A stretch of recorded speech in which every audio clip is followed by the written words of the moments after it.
"You're just Dad's wife," 17-year-old Chloe announced in Dr. Morrison's therapy office, her voice sharp with teenage contempt. "You don't matter." Her brother Ethan, 19, nodded in agreement from his chair, both of them united in their dismissal of me like they'd been for the past 3 years since I'd married their father.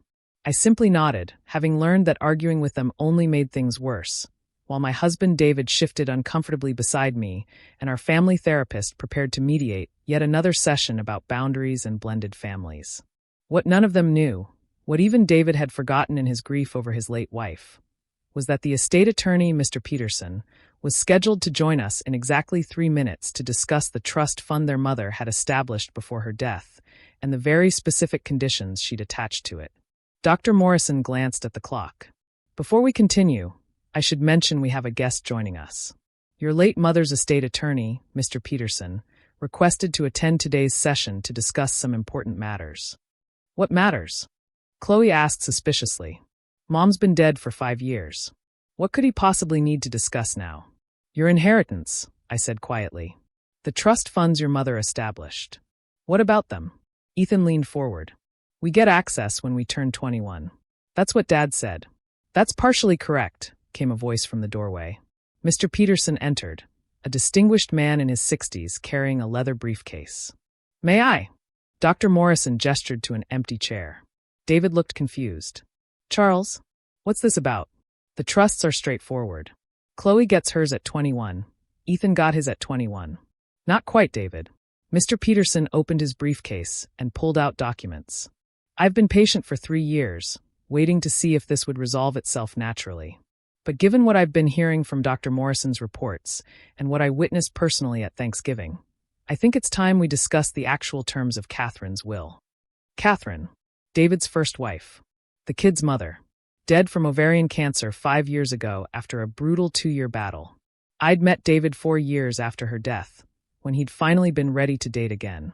We'd married quickly, too quickly, according to Chloe and Ethan, and they'd made their feelings clear ever since. "Mom left us $500,000 each," Chloe said. "We know. We get it at 21. You get it at 21 if certain conditions are met," Mr. Peterson corrected. "Conditions your mother was very specific about." The room went silent. "What conditions?" David asked, looking at me oddly. "Catherine never mentioned conditions to me." "She discussed them with you extensively, David. You were grieving and perhaps don't remember, but you signed off on everything." Mr. Peterson pulled out a document. "May I read the relevant section?" No one objected. "To my beloved children, Chloe and Ethan, I leave the sum of $500,000 each, to be held in trust until their 21st birthday, contingent upon the following. First, they must maintain a 3.0 GPA or higher throughout high school and any post-secondary education. Second, they must complete 100 hours of community service before accessing the funds. Third, and most importantly, they must demonstrate respect and acceptance of any person their father chooses to remarry." "What?" Chloe's voice cracked. "Respect and acceptance will be determined by the following individuals: their father David, their family therapist, and the person David marries. All 3 must unanimously agree that the children have made genuine efforts to build a relationship with their step-parent. If these conditions are not met by age 21, the inheritance will be rolled into a charitable foundation in Catherine's name, and the children will receive nothing." Ethan had gone pale. "Mom wouldn't have done that." "Your mother absolutely did that." Mr. Peterson looked at them kindly but firmly. "Catherine knew she was dying. She spent her final months making sure her children would be taken care of, not just financially, but emotionally.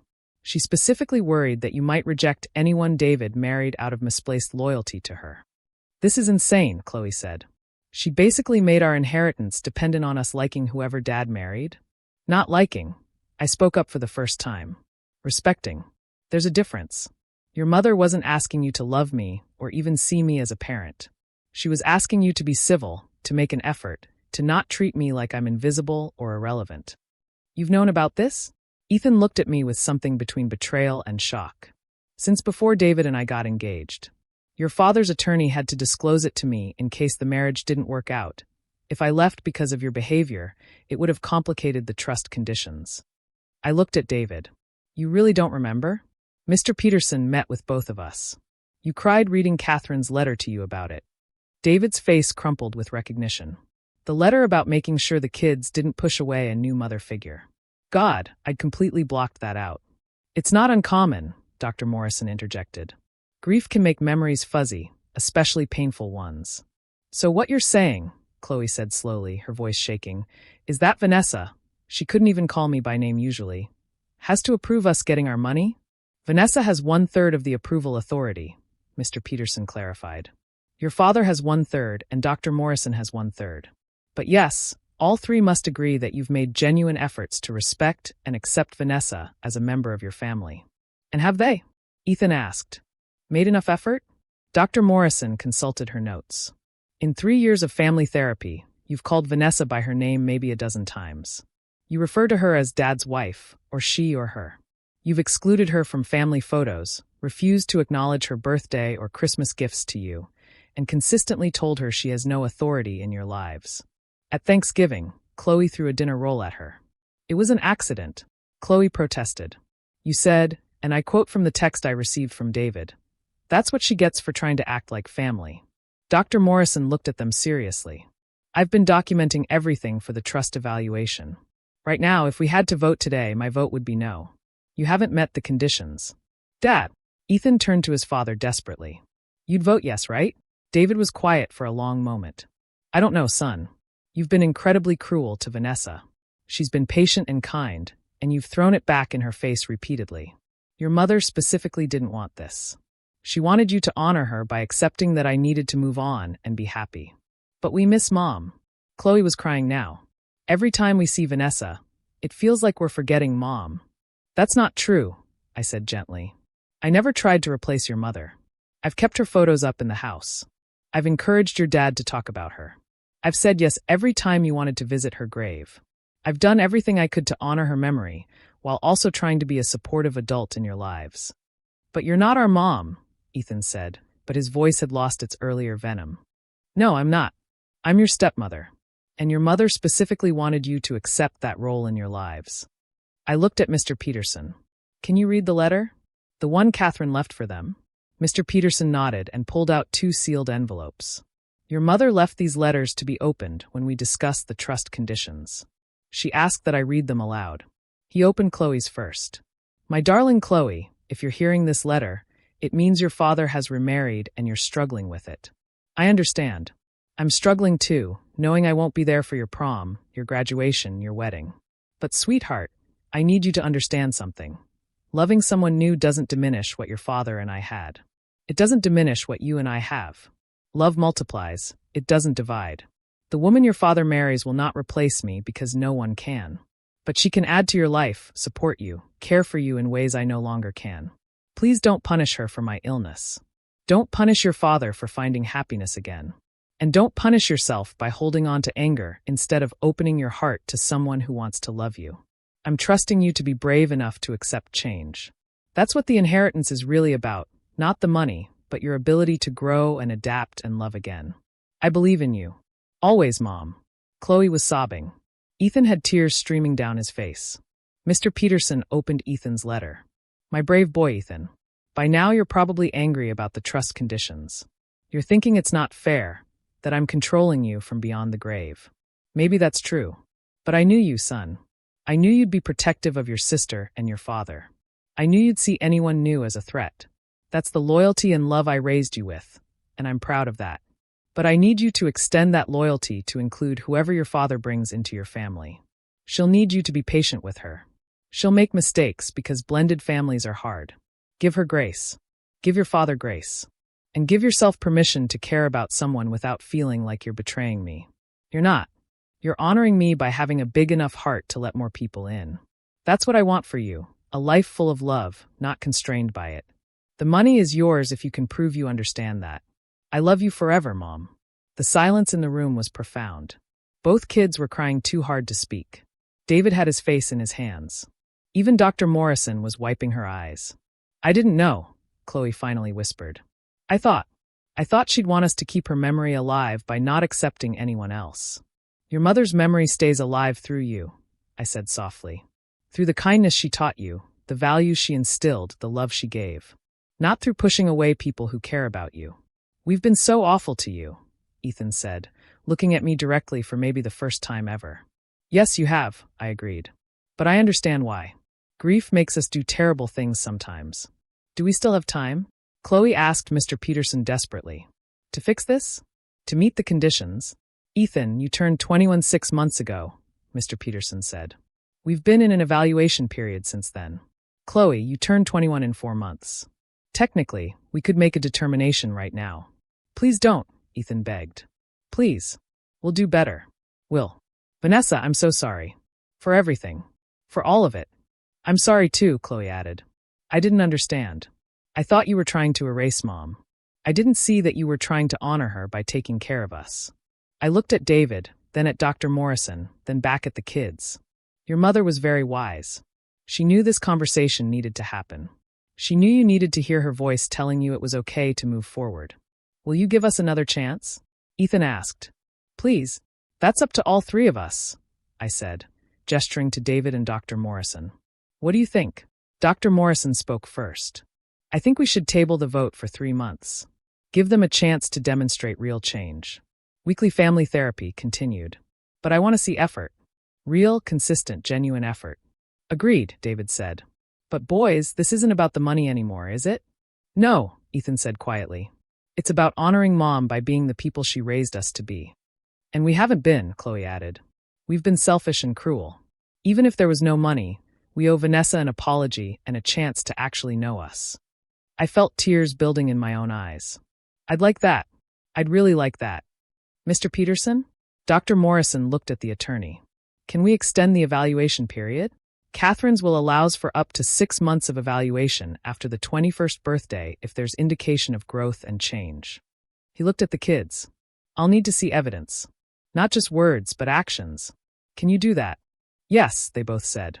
Over the next 3 months, everything changed. Not overnight. Real change never happens that fast. But gradually, consistently, genuinely. Ethan started calling me Vanessa instead of Dad's wife. Chloe asked to see photos from my wedding to her dad, which I'd never shown her because I didn't want to hurt her. They both started coming to Sunday dinners and actually engaging in conversation instead of sitting silently.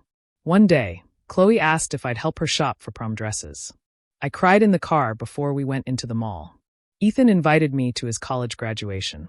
He introduced me to his friends as my stepmom Vanessa, which was the first time he'd ever acknowledged the relationship publicly. And slowly, painfully, beautifully, we became something resembling a family. 3 months later, we reconvened in Dr. Morrison's office with Mr. Peterson. I've seen remarkable growth, Dr. Morrison said. The effort has been consistent and genuine. They've attended every therapy session, engaged meaningfully, and demonstrated real respect for Vanessa. My vote is yes. Mine too, David said, squeezing my hand. They've honored their mother's wishes and then some. Everyone looked at me. I'm proud of you both, I said to Chloe and Ethan. This wasn't about the money. Your mother made sure of that. It was about being brave enough to love more people, even when it's scary, even when it feels like a betrayal. You've done that. So yes, my vote is yes. Mr. Peterson smiled. Then by unanimous decision, the trust conditions have been met. The funds will be released per the original timeline. But Chloe was looking at me, not at Mr. Peterson. Can I ask you something? Of course. Would it be okay if I called you something other than Vanessa? Not Mom, because that's always going to be our mom. But maybe. I don't know, is there something? I thought about Catherine's letters, about her wish for her children to open their hearts. What feels right to you? V. Chloe suggested tentatively. Like we could call you V? It's your initial, but also. I don't know, it feels less formal than Vanessa, but still respectful. I'd love that, I said, my voice breaking. Me too, Ethan added. If that's okay with you. V. David was openly crying now. Dr. Morrison was beaming. And Mr. Peterson was packing up his briefcase with a satisfied expression. One more thing, he said, pulling out a final envelope. Catherine left this for Vanessa. She asked me to give it to you only if the children met the conditions. She wanted you to know she trusted you with her most precious gifts. My hands shook as I opened it. Dear Vanessa. Yes, I know your name. David told me about you in one of his letters to me before I died. He wrote to me, imagining what I'd say, as a form of grief therapy. He described meeting someone who made him laugh again, who was patient with his grief, who understood loss. I knew then that he'd found someone special. If you're reading this, it means my children have accepted you. It means they've honored the lessons I tried to teach them about love and family and growth. Thank you for being patient with them. Thank you for loving their father. Thank you for not trying to replace me, but instead making space for the memory of me while still being present in their lives. That's the hardest balance to strike, and you've done it. Please continue to remind them that I love them. Help them understand that grief and joy can coexist. And know that I'm grateful, somewhere, somehow, that you're there to love the people I had to leave behind. With gratitude and respect. Catherine. I read it aloud through my tears. When I finished, Chloe came over and hugged me. Really hugged me, for the first time in 3 years. Thank you, she whispered, for not giving up on us. Thank you, I whispered back, for letting me in. It wasn't perfect. We still had hard days. Grief doesn't disappear just because you decide to move forward. But we were a family now, complicated, blended, sometimes messy, but real. And Catherine's final gift wasn't the money. It was the push her children needed to choose love over anger, growth over stagnation, and acceptance over resentment. The trust fund was just the tool she used to make them see it.